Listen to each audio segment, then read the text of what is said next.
Right. My name is Robert McHugh. I'm the president of the Millbrook Historical Society. And I think this is official now that this is a record turnout for any event, at least since I've been involved in the Historical Society. I think the count is 108 and still growing. Interestingly, the previous record was held by the same speaker, right, that you're going to hear tonight, a number of years ago when he first came and talked about Leary and the Millbrook Commune. And so he's breaking his own record too. I'm just going to mention two things really quickly and then I'll turn it over to him. First, a lot of you in this room probably knew David Greenwood, right, who for a long time was our village and town historian.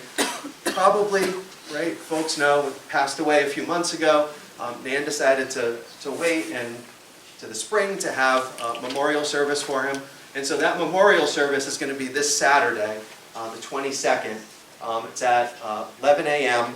at the chapel at Millbrook School. And so hopefully people will be able to come and hear some of the people who knew David kind of speak about him, remember his life and everything contributed to Millbrook community and the Historical Society.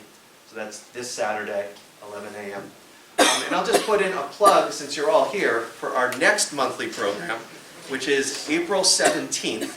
We're having a talk about the history of the Dutchess County Fair. So everyone here has been to the fair, probably at some point in their life. So that's another good topic, all right, April 17th.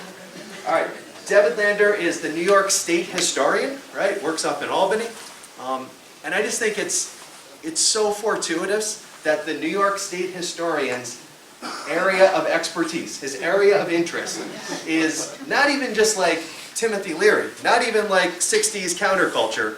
It is Timothy Leary in Millbrook and the relationship between the two. And so I'll turn it over to Devin. Thank you all for coming, all right? And we'll have time for questions at the end as well. All right. Thank you, Robert. Can everyone hear me if I talk into this? Great. Is it? Hello? Okay. Maybe I'll do this. This might be easier. Great. Well, thank you all for breaking the record. And maybe some of you were at the other talk. Okay. Sorry. Technical issue. Okay.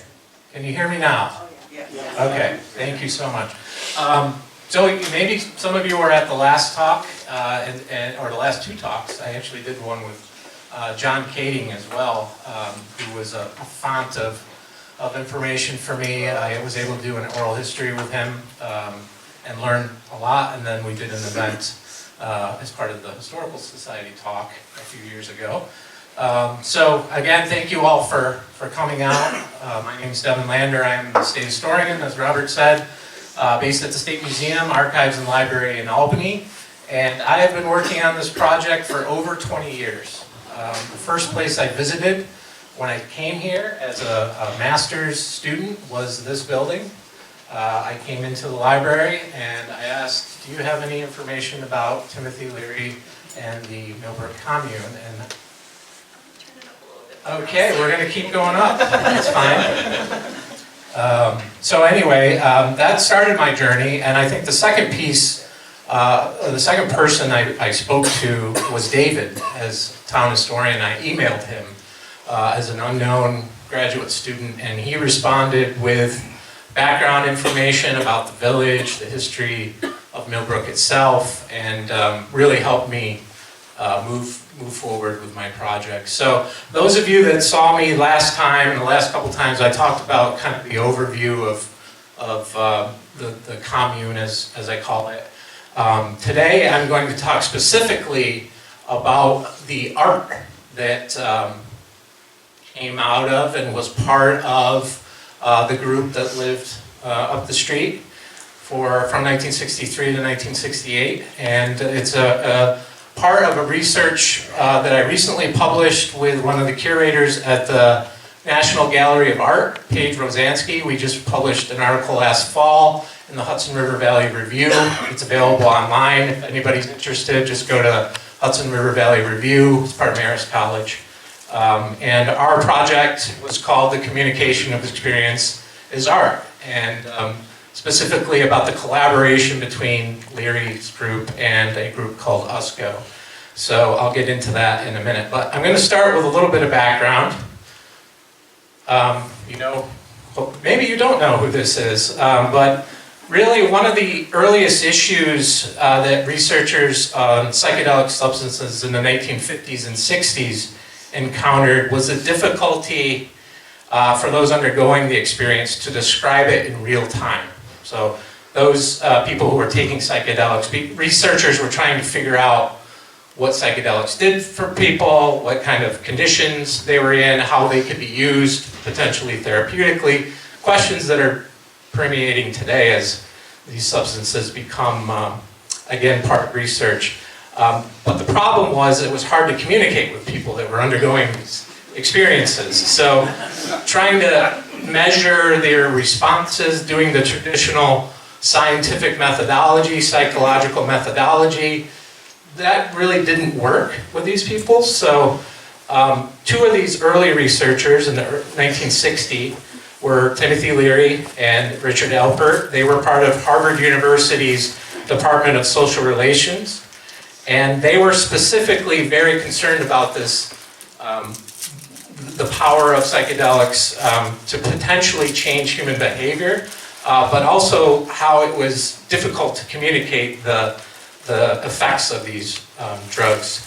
So other members of their research group include Ralph Metzner, George Litwin, and Gunther Weil, and they became known as the Harvard Psilocybin Project. And they first tried to circumnavigate this issue of communication by designing a device that was called the experiential typewriter. I'll show you, this is a picture of it here. And this device that they thought would allow instant recording of the thoughts, emotions, and physiological effects of the experience. Somebody undergoing the experience would, as something was happening to them, they would push a corresponding button. This is something they thought, okay, this is how we could measure what's happening. They only made one of these. They determined that it kind of worked, but they really didn't have the technology that we would have today to do something along these lines. But this shows that as early as 1962, before they came to Millbrook, they were concerned about this issue of the communication of the experience. They also started to understand that the psychedelic experience was very much related to what they called set and setting. So the setting that the experience is taking part, or the experience is happening in, the mindset of the person going into the experience. So these were things that they were wrestling with at Harvard. So they created essentially their own immersive environments to kind of direct the experience. And this is an example of one from a rented house in Newton Center, Massachusetts, 1963. They called it the time chamber. It was accessible only through a hole in the floor that this is a rented building. They carved a hole in the floor. So a person would go in, be immersed in a aesthetic surroundings. There was, Eastern artwork. There was an altar at one end. There was a statue of Buddha, things like that. Again, with the idea of programming the experience, that's very important for this group at this time.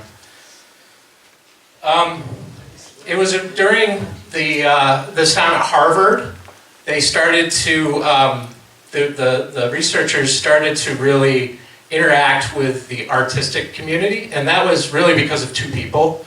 One is Allen Ginsberg, who's on the far left. Allen Ginsberg was a major Beat Generation poet who came to Harvard in 1961 and took part in Leary and Alpert's experiments as as an author and a poet.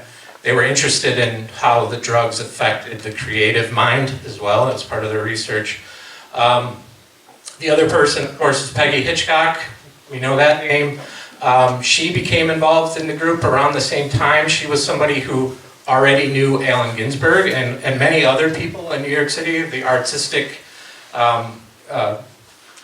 artists, musicians, various types. And they were kind of the folks that introduced Leary, who was a a psychologist, a professor at Harvard, to the art community in New York City, and that becomes the genesis of what would go on to happen here in Millbrook.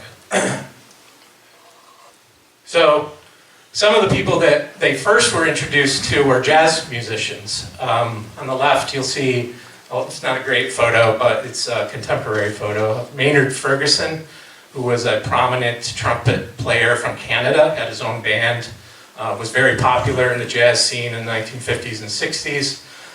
He became, and his wife, Flo Ferguson, became close friends with Leary and his group when they were at Harvard, and that translates to Millbrook. And it's really through these types of connections that Leary starts spending more time in New York City. He starts bringing psilocybin at the time with him and giving it out to prominent writers like Jack Kerouac, William Burroughs, jazz musicians like Maynard Ferguson and Charles Mingus. Charles Mingus starts visiting the group at Harvard. He would go on to spend a lot of time here as well. So again, it's expanding his network of artists through the connections that he's making. We all know what this is. This is one place I don't have to explain where this is, but the whole story about how they ended up being thrown out of Harvard is its own thing. I can go into it if needed, but basically they're forced out of Harvard. They have the idea that they're going to establish psychedelic research centers all around the nation, and internationally even. So, a bit naive, that doesn't happen. They tried Mexico first, Zihuatanejo, where they had spent a summer in 1962, kind of a summer session. But by 1963, when the spring of 63, they're gone from Harvard. They try to establish a full-time research center in Zihuatanejo, Mexico. That lasts 6 weeks. They're kicked out. They forgot to inform the Mexican government that they were planning on this. So then they had some connections in the Caribbean. They think, okay, well, Mexico didn't work. Let's try setting something up in the Caribbean. At the time, and the reason that they're kind of pressured into trying to do this by this point is they had like 200 paying customers that were interested in coming and spending time at their research center that they didn't really have. So that becomes a problem. They try to set something up in the Caribbean. That lasts even less than 6 weeks. So they're basically homeless. They end up going back to Massachusetts, trying to figure out where they're going to end up. There's a couple other leads that they have, but the real solution for them comes through Peggy Hitchcock, and she suggests the estate that her brothers had recently purchased in Dutchess County, in Millbrook, right here. So that ends up being the answer to their wildest dreams, really. I interviewed Ram Dass before he passed away, and he remembered going there the first time with Peggy Hitchcock. There was no power on in the house. They were going around with candelabras, very much like a Hammer horror film, and he said, but it was like perfect. He said it just was perfect. So they end up moving in the late summer of 1963. They named their group, now that they're gone from Harvard, they named their group the Castalia Foundation. So that's after Herman Hesse book, The Glass Bead Game, a group of researchers, and anyway, that's a whole other story too. But they call themselves the Castalia Foundation. They're becoming not-for-profit. Their idea is to conduct research with psychedelics and without psychedelics as well on altered states of consciousness. That's the idea. And really what it was from their earliest time here at Millbrook, they become involved in the production of what would become known as psychedelic art, which originated both from the desire to communicate the effects of psychedelics to people who had never experienced them, as well as a more pragmatic reason. They needed to raise money to pay for their costs of their communal activities. While they were living on the estate and, essentially not really paying a lot of rent. They weren't necessarily getting a lot of funding, so they kind of had to come up with their own amount of funding to support themselves. So their first idea was to open the estate for a series of paid weekend seminars, which began in January 1964. These were invitation only at the time, opportunities to take part in and observe what they called the game of transpersonative living. So they were living communally. They opened up on the weekends, mostly, like I said, invitation only type events. These were so successful in their mind that they decided to expand this into weekend seminars in the summer of 1964, which they called the experiential workshops, in which attendees would pay to take part in a variety of consciousness expansion lectures and activities without ingesting psychedelics. So they were not giving out psychedelics.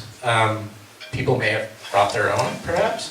But the idea was to try to mimic the experience through artwork, and we'll get into what that means. But they charged $60 per person to experience this weekend, and this provided a structure for the influx of visitors that were coming and starting to become a nuisance in the village, which maybe many of you remember, perhaps. But again, this is because of their network that they had established in New York City. New York City's not far from here. It was easy to get here. And these were extraordinarily successful. And they led to the continued development of the Castalia Foundation's understanding of the value of art, specifically multimedia art, whose origins are in the immersive kind of environments that they were experimenting with at Harvard, and that others have been experimenting with this type of immersive artwork, multimedia art, back to even before the 1950s. But they really looked at it as a way to articulate and express what it was like to undergo the psychedelic experience. In the winter of 1964, both Leary and Ralph Metzner were in India. Richard Alpert and other commune members worked with a variety of visual artists, including Charles Mingus, or musicians including Charles Mingus, to create projections incorporating both photography and painted slides set to music that attempted to simulate the experience. They actually debuted, I'm jumping ahead of myself, but they actually debuted this on April 11th, 1965 at the Village Vanguard Theater, and it was written up in the New York Times. It was around this time also that the Castalia Foundation turned to USCO, whose visionary multimedia installations they felt closely aligned with their ambition. Individuals in the two groups actually had known each other since before there was a Castalia Foundation or an USCO. Garrett Stern was one of the founders, it's in there, of USCO, actually had met Leary and Alpert while they were still at Harvard through his friend Allen Ginsberg, again the Ginsberg connection. Meanwhile, Barbara Durkee was right there, was a former undergraduate student of Richard Alpert's at Stanford. And this was in the late 1950s. When Alpert moved to Millbrook in August of 1963, Barbara introduced him and others to her husband, Steve Durkee, who's one of the other founders of USCO, and reintroduced him to Garrett Stern. So these two groups kind of knew each other going back before either of them were in New York. USCO was based in Gardnerville. This church was a church. It became their workshop and multimedia venue. It's still there. It's on the National Register of Historic Places. Not open to the public, but if you can go drive by it. So in the months leading up to the summer of 1965, USCO participants were frequent visitors to Millbrook and vice versa. There's letters back and forth and correspondence back and forth between the two groups in the archival record that shows they were visiting each other in 1964.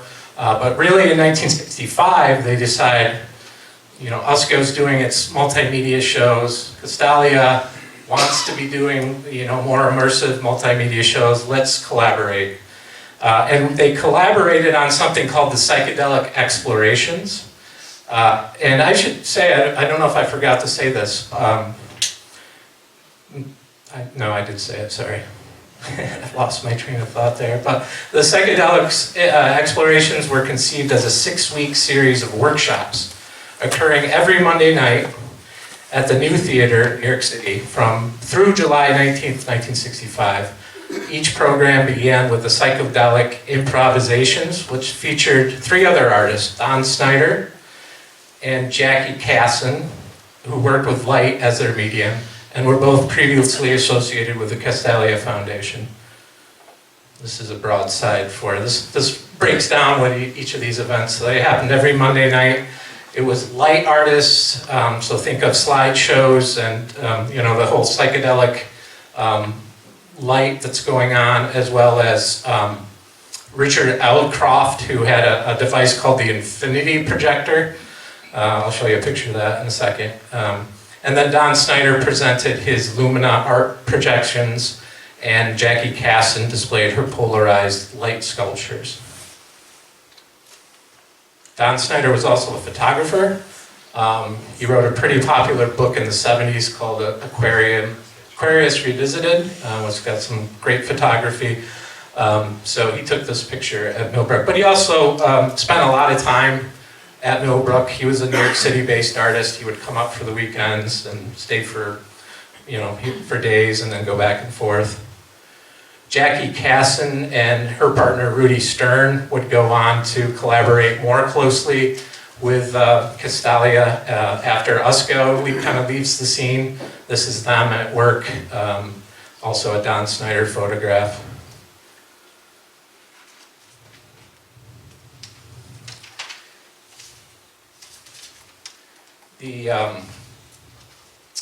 So at the time that the psychedelic explorations are taking place, there's a new gallery that opens in New York City called the Coda Gallery. And that was opened by an artist named Isaac Abrams. Isaac Abrams also spent a lot of time at Millbrook. I think this photograph might actually have been taken at Millbrook. I'm not 100% sure of that. But what the Coda Gallery did, in collaboration with many of the members of Castalia Foundation, including Ralph Messner, Timothy Leary, they took part in this gallery show. But what it was the nation's first exhibition of psychedelic art. And it took place in New York City, and it opened the same time that the psychedelic explorations were taking place. So you start seeing this type of artwork expand into painting, into music, we already talked about the lights, the multimedia. This is all swirling around Millbrook. Many of these people are visiting, spending time, in some cases living on the estate. So for Leary and members of the Castalia Foundation, the multimedia work of Usco, Croft, Snyder, and Casson also presented an opportunity to directly describe and articulate the internal psychedelic experience, which they had long wished to do. Leary wrote that the work that Usco and the other multimedia artists were creating was in fact a new type of artistic language, which he called transcendental art or tran art. In Leary's mind, tran art avoided, quote, any connections with symbol or external form, and instead directly represented consciousness, so direct consciousness. Thus, for Leary, the communication of the internal psychedelic experience was transcendental art. Quote, psychedelic drugs provide the creative experience, suspend the verbal governors, so that the neurological motor operates at full blast. Leary wrote in 1965 in this article. To communicate a psychedelic experience, you require psychedelic art, or tran art, an art form which tries to keep up with the speed and breadth of the direct sensation. So, in his mind, he had found the answer to how do you communicate this experience? You communicate it through these immersive, multimedia, visual, audio, art experiences. And during this time, it was the development of technology which allowed artists, in Leary's opinion, to communicate the previously uncommunicable Instead of simply utilizing the paintbrush or camera, the psychedelic artist, quote, used the electro-microscopic camera, random analog projectors, multiple films and tapes, polarized light, chemically treated slides, the oscilloscope, the telescopic camera, and scientific instruments not yet dreamed of, to attempt to record the experience of pure symbol-free energy. Again, the communication of experience is art in Leary's mind. So this article, which is published in the Review of General Semantics, surprisingly, in 1965, really outlines exactly his kind of philosophy on all of this. After the psychedelic explorations closed, Usko and the Castalia Foundation parted ways. Though they did remain friends, they decided not to collaborate anymore together, and there's various reasons for that. But Leary was not done with art. He was not done with multimedia art. In fact, he was thinking bigger and broader. One of the people, another one of the artists who was closely associated and actually lived on the estate is Alan Atwell. He was a former professor at Cornell and moved on to the estate and really changed his complete style of art and became a prominent psychedelic artist. He painted the face that was on the, for those of you who have seen the pictures of the building with the, it's called Universal Man. That was Alan Atwell who painted that. This is his apartment. So you could kind of see that he decorated it himself. Again, another artist, another person who became prominent in the kind of emerging field of psychedelic art. So after the psychedelic explorations with Usko, as I said, Castalia Foundation decides to take their show on the road.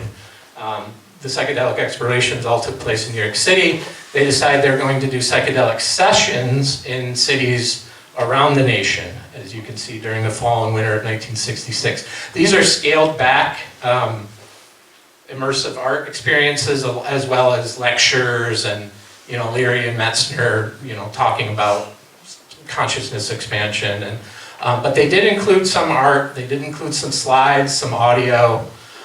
So some of these ideas that they were generating along with Usko and some of the others, they brought on the road into other parts of the nation, which helped to kind of spread the word of what was going on. So the national media picks this up. This is September 9th of 1966. That's Richard Eldcroft, and that's the Infinity Machine, which is this, it's hard to describe. It's like this goggle thing that you wear and light projects onto you and it's supposed to alter your consciousness. But it becomes a national story in Life magazine. Several of the groups are mentioned in Life, including Usko. They have a major exhibit at the Riverside Museum in 1966, which, you know, broke attendance records, was written up in various media, made Life magazine.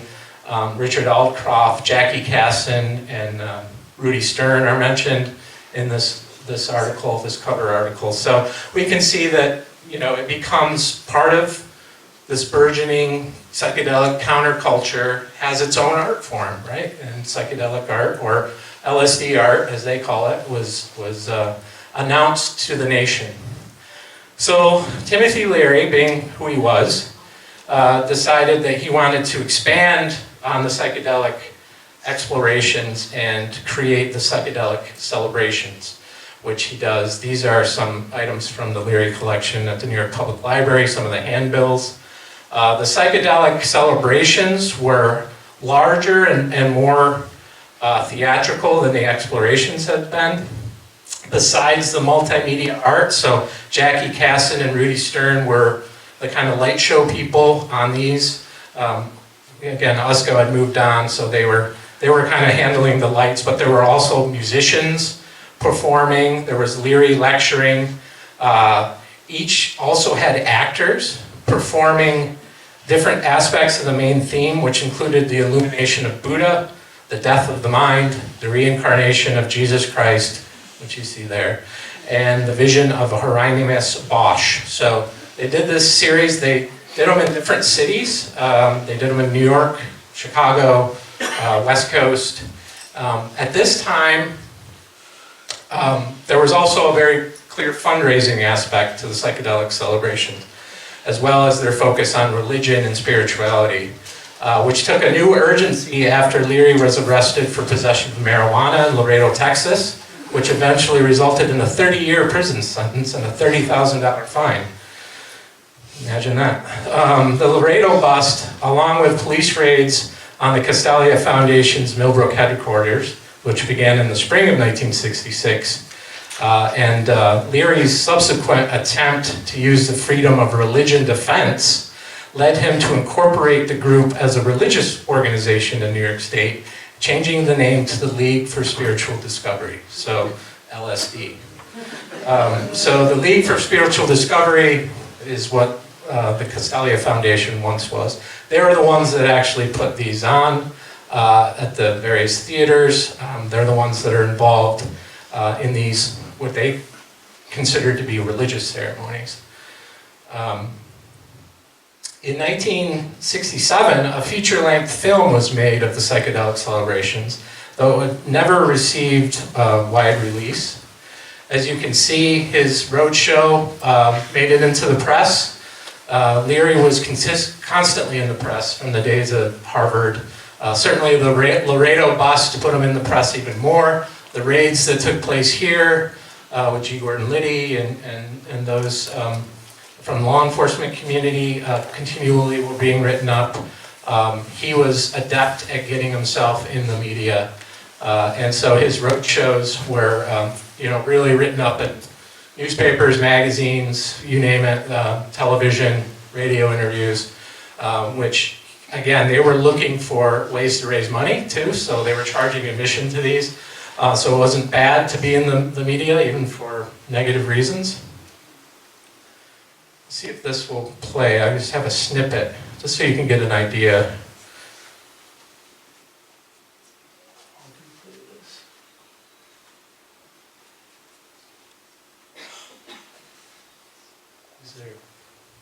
Do we know how to? You played it before. If not, it's just a short little clip. You could probably all envision what this would look like. Psychedelic? Hopefully it works. Didn't your tribal doctors tell you when you go within, when you contact 2 million years of meaning here inside?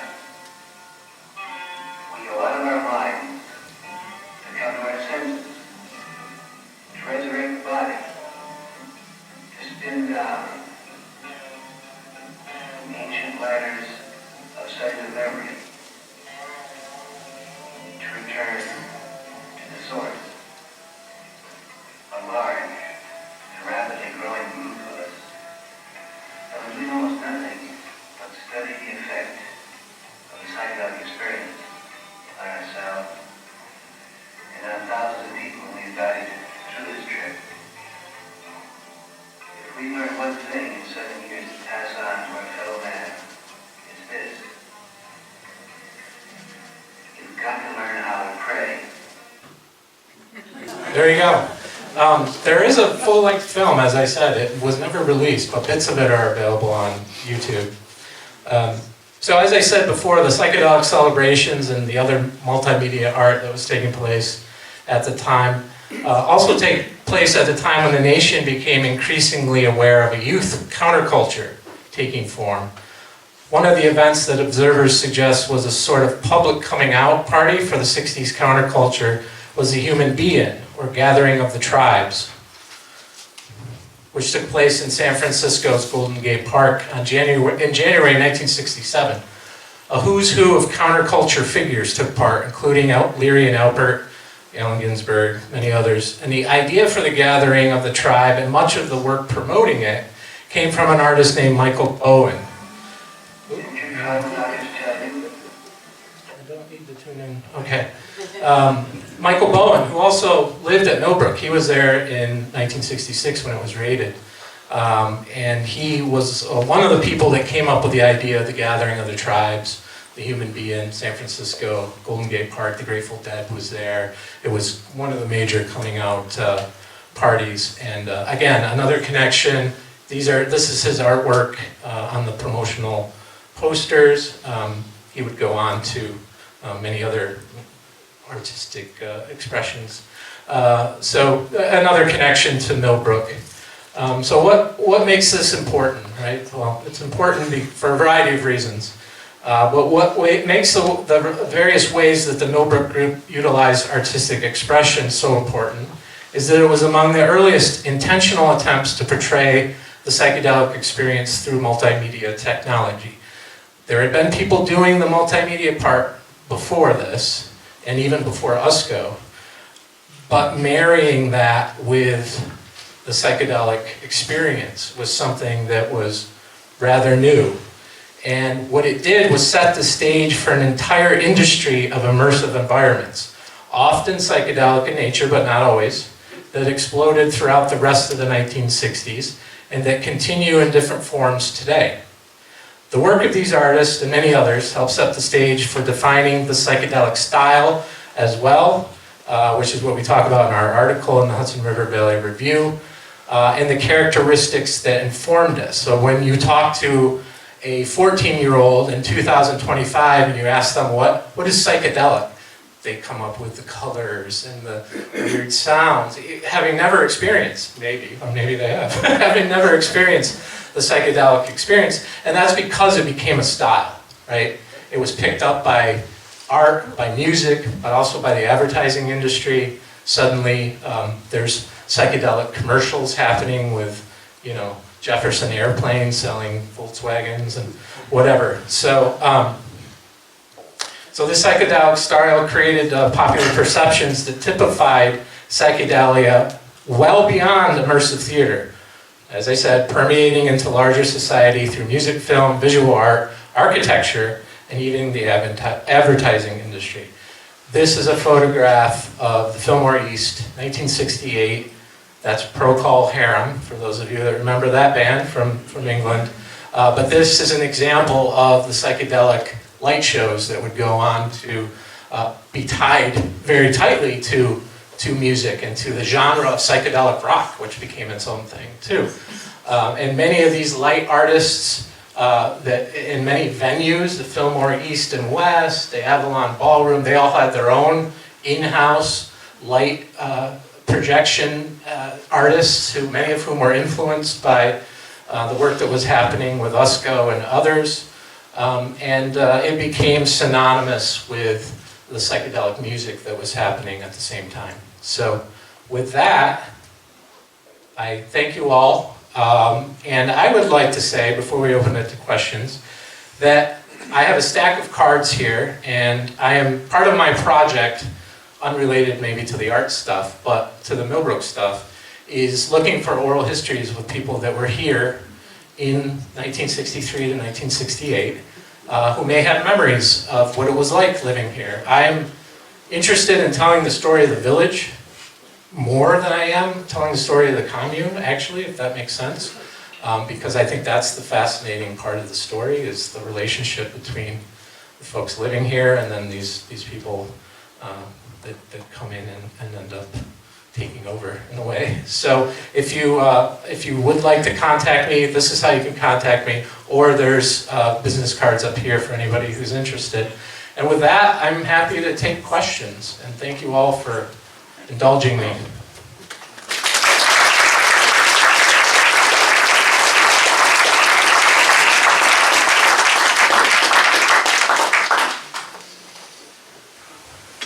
Yes, sir. So where did he go from Millbrook? When did he leave Millbrook? So the estate was shut down in 1968, really early 1968. People kind of scattered. By that point, Leary was spending a lot of time in California. So he basically went back to California. I say back to California because he went to Berkeley for his PhD. So he was in California by, spending a lot of time there by the end of '67. But they kind of spread. A lot of them went to California. A lot of them went to Arizona. Yeah. Yes, sir. There used to be a mailman all through here, and I had two different people tell me, oh yeah, the Beatles came here. I don't know. Have you I've never heard that. I've seen, the Grateful Dead did come here. Grateful Dead were here. There's a Don Snyder. Ken Kesey and the Bus. Perfect. Ken Kesey and the Merry Pranksters They were weren't here. too much. Yep, they came here. Lots of people came here. But I never heard the Beatles, but I guess it's possible. Yes, sir. What about the Hitchcock brothers? Were they participants? Did they think this was a good idea? I think they were, I mean, they were interested, certainly. It was mostly through the sister, Peggy. Peggy had known them since Harvard days. She had become involved. They were definitely, spent time there. I don't know tons about the interaction. I know some of the stories that, they were, at least initially, they were kind of interested in this science behind this and some of the stuff that Leary was talking about. That changed over time once there starts to be police pressure and, things like that, and that's how eventually it gets shut down. But, as far as living in the estate or in the big house with the commune, I've never seen evidence of that. They mostly spent time in the bungalow. I have a question. Yes. What is the origin of LSD? Like, who manufactured it? How did they get it? It was invented in 1938 by Albert Hofmann, who was a Swiss chemist. It was accidentally invented. He was trying to find something else, a substance that would actually ease birth contractions. He was researching, and somehow, this is a legendary story, but somehow he ingests a small amount of LSD, probably through his fingers, and realizes that he feels kind of weird.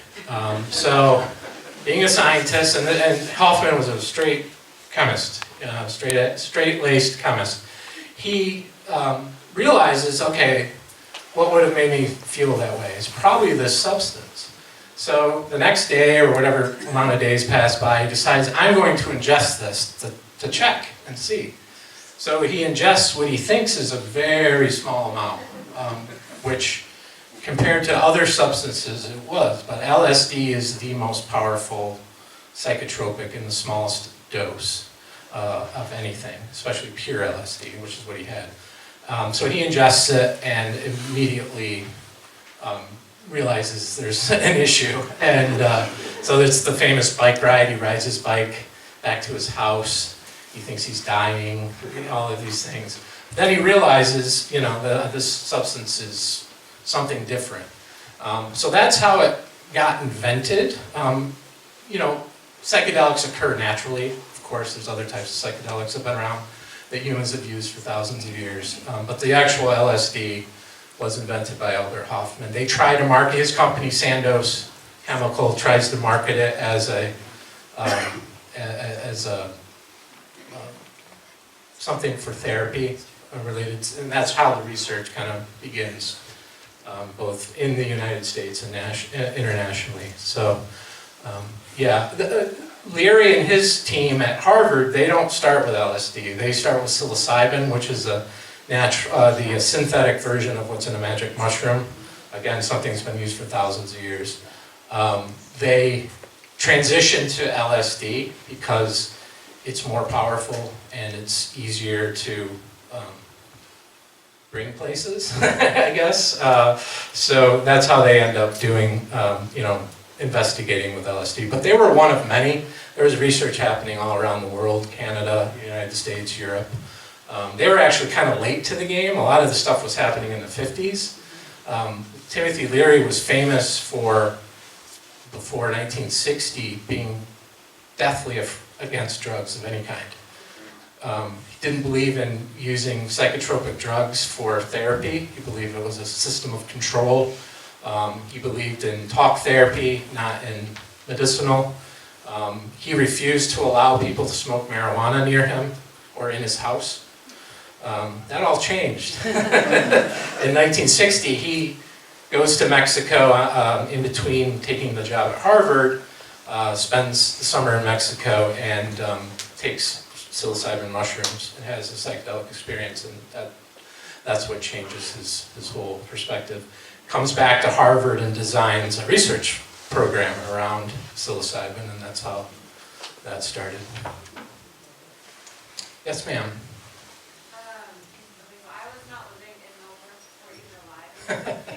So I'm curious, what was the vibe in the town? Were people interested in this kind of like progressive counterculture research, or was it like not? Well, there's probably people in the room that remember. I wasn't here either, actually. The people I've interviewed, it ranges. I mean, I think there was, you read some of the contemporary accounts. There's a New York Times story in December of 1963, that they sent a reporter to Millbrook, and they interviewed a bunch of people, including John Kading, and his pictures on them in the article. You know, it varied. There were some people who were kind of didn't care. Like, oh, they seem nice, you know. They come in, like John Kading said, they come in, they buy their newspaper, you know, no trouble with them. They're very kind. But you know, there were others that were worried, because you have to think, by the time they moved here in August of 1963, the fallout from what happened at Harvard was in the national press. There was Saturday Evening Post articles, there were Life magazine, Time magazine. Everybody was writing about the Harvard scandal. You know, it is interesting. I think obviously it changes over time. By 1966, there's a meeting at the school that 300 people show up to, that they literally want to go up there and evict them themselves, because they're bringing all of this negative attention. They were attracting a lot of visitors that were strange in various ways. So, you know, I think it depends on who you talk to, and some of the folks that I've talked to that remember, remember it not being that big a deal, and others remember it being, you know, a serious negative time. So, but that's what I'm fascinated in, is that whole, you know, how does a village react to these strange, you know, honestly strange people showing up and bringing all of this attention down on. And by 1967, I mean, I did an analysis in the New York Times alone.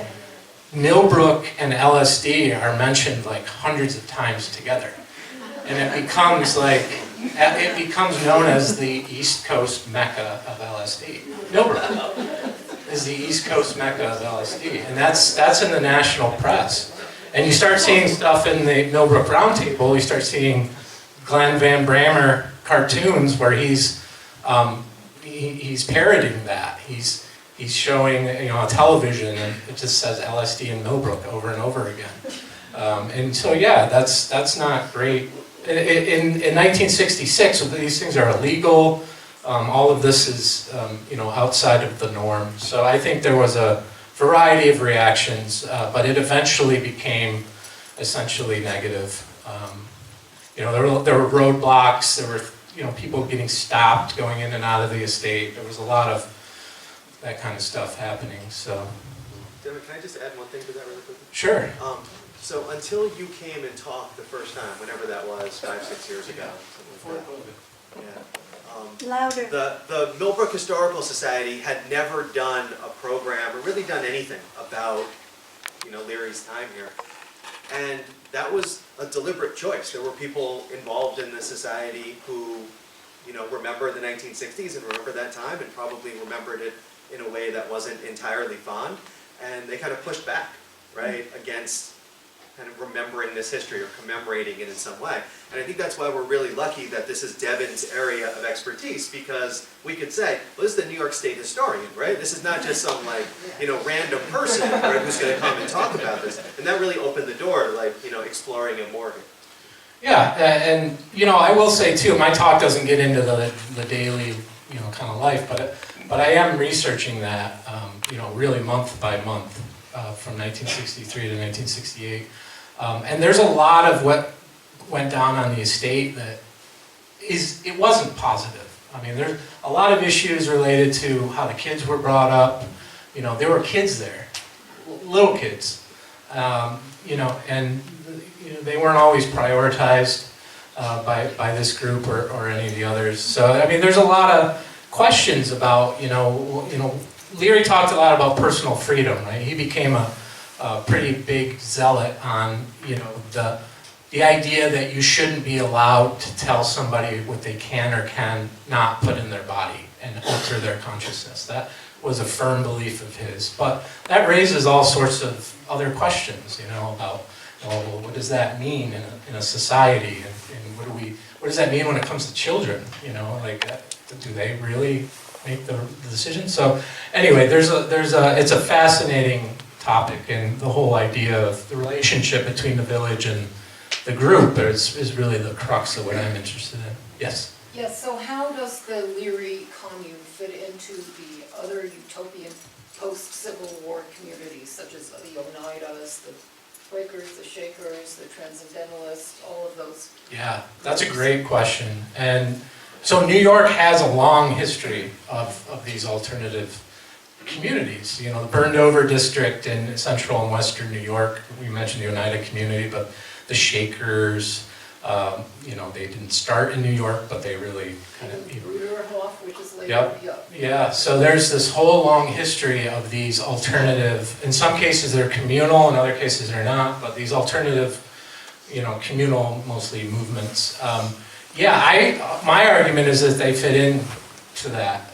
What they find kind of through luck and the fact that they had connections and they knew people that owned 2,000-acre estates in Dutchess County, but they, you know, they're not immediately dismissed, because I think it's because there is this history in New York, in this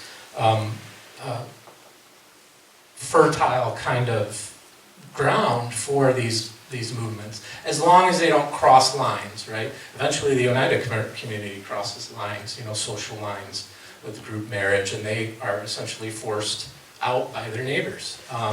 And that happens with Leary's group. But I argue that they fit within it. You know, certainly in the 60s, they were very early when it comes to like what we think about the 60s communes. That really happens later, 65, 66, and then by the end of the 60s, you have this whole back to the land movement, people leaving places like Haight-Ashbury, Greenwich Village, trying to find these rural communities where they can start their own commune. Leary's group is early for that. They're actually living communally in Newton Center in Massachusetts. They're living in a big house there. I showed you the time chamber, but a large group of them were living communally at the time. And so yeah, my argument is that it's part of that history. You still see it today. There's still communal groups living in New York, in the Hudson Valley even. You know, They call them intentional communities. they're called intentional, and you know, the whole LSD thing was very much part of the 60s. You know, you don't see that as much, although, you know, times are changing again when it comes to discussions around psychedelics, which makes this story very relevant, right? We're talking, even in New York, there's legislation to legalize psilocybin for therapeutic uses. You know, this was stuff people were talking about in the 50s, right? Timothy Leary was talking about it in the early 60s. So a lot of what Leary did, and because he was so, you know, out in front of cameras, and you know, he had a decent-sized ego, you know, he takes a blame for the research on psychedelics being, you know, outlawed by 1970. They're considered Schedule I narcotics by 1970.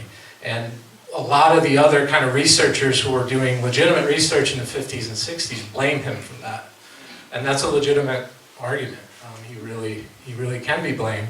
But he also had this influence that, you know, negative influence in some ways, but also some of his theories, like set and setting, his ideas about how to articulate the experience. I mean, these are things that researchers are talking about now.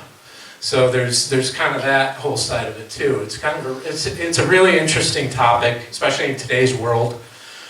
where this is becoming more, legitimate research is happening again at university levels. Harvard University has a psychedelic studies program. Timothy Leary said in 1962 that in 10 years, Harvard University will be teaching a psychedelic course. He was wrong by 50 years, but they're teaching psychedelic courses now. So, it's just this interesting story. So, yeah. Yes, sir. And then I'll go. Well, my brother started the bookstores down here, down the street, and we sold a book, or we had people come and ask for this book. It may have been called Millbrook, I don't remember. I did not read it, but it was somebody wrote it, and it came from a small publisher in Texas. And it wasn't very thick, but it was all about...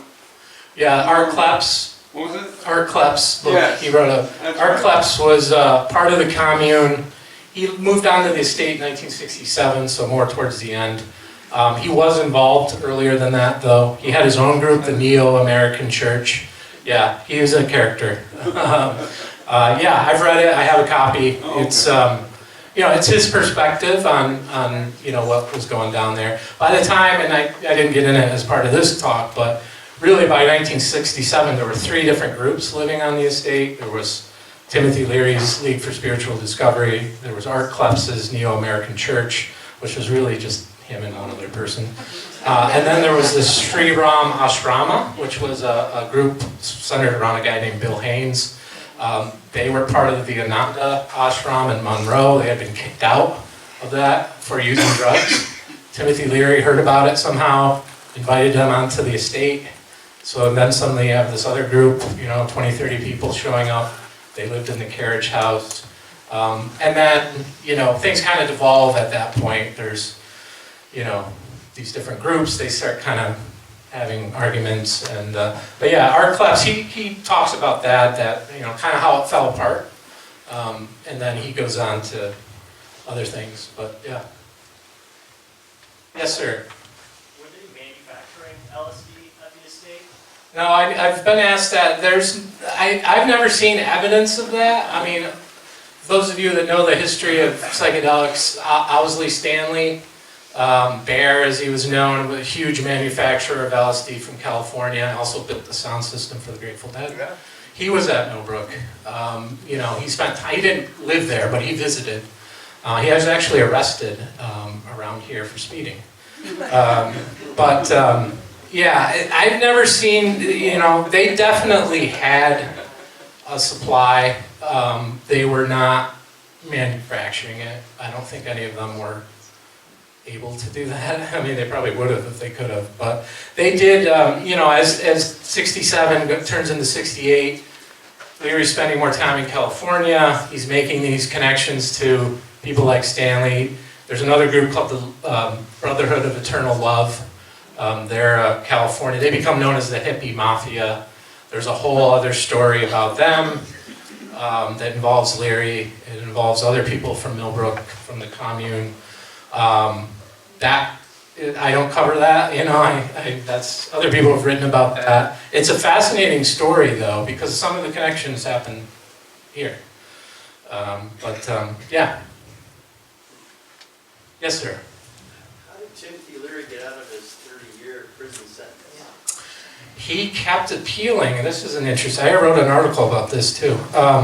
He kept appealing all the way to the Supreme Court, and he was actually the person that got the Marijuana Tax Act thrown out as unconstitutional.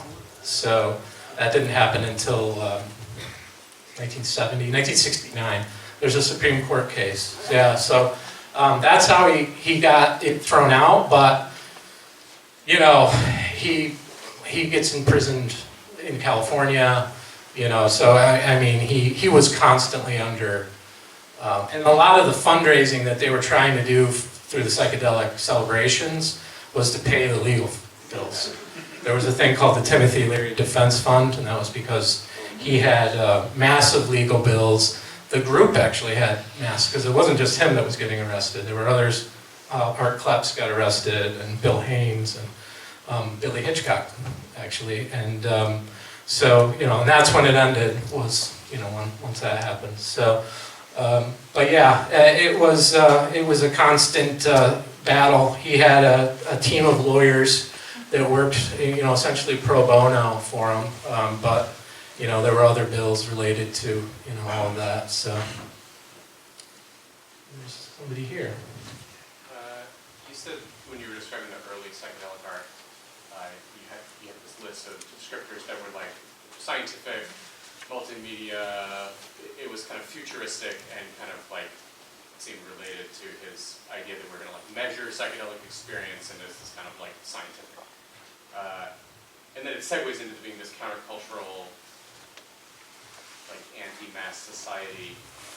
So which is psychedelic art then? Is it like, because it seems, right, it's very technology reliant and Yeah. it seems like it's very forward looking. Yeah. Do you have a thought on like, is it? Yeah, I'm not an art historian, but I worked with art historians on articles. I think his vision of he envisioned at Harvard and started moving in that direction, is I would categorize it as that's taken over by real artists.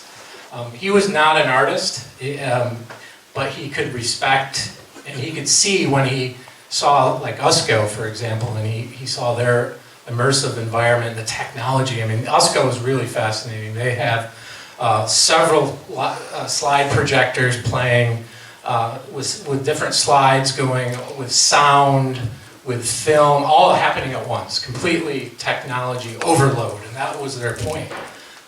To them, they were heavily influenced by Marshall McLuhan and,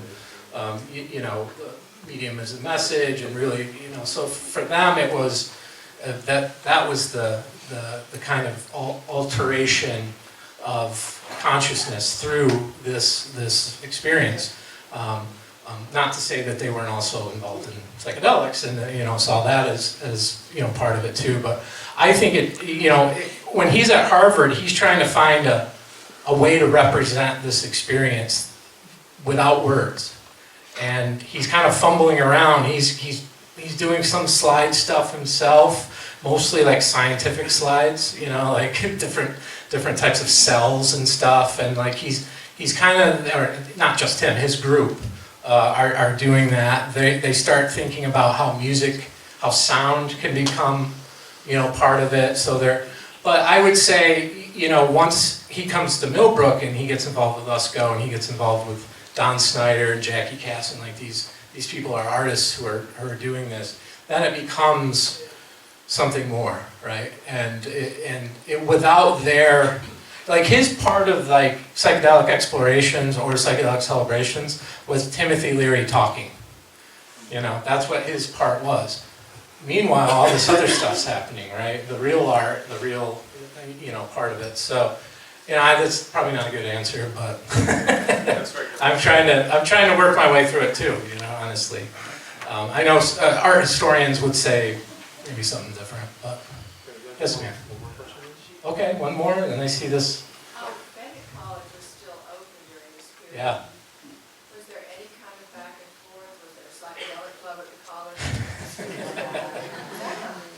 One of those periods where students were so active. Yeah, Bennett College is interesting because the president at the time, I think, makes a mistake by telling the incoming classes that estate is off limits. If you are caught in or near that estate, you are automatically expelled from Bennett College.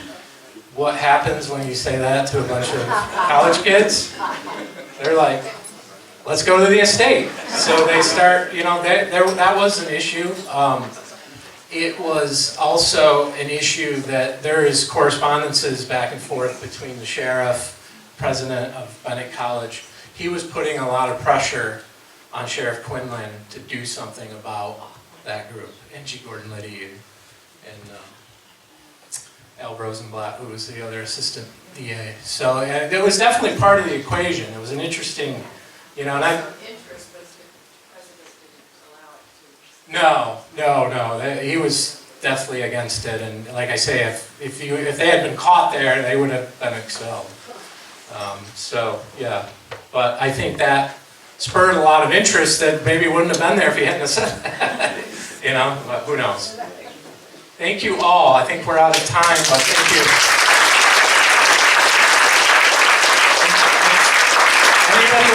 to tell me their memories of living during that era. If anybody has any memories, please take my card.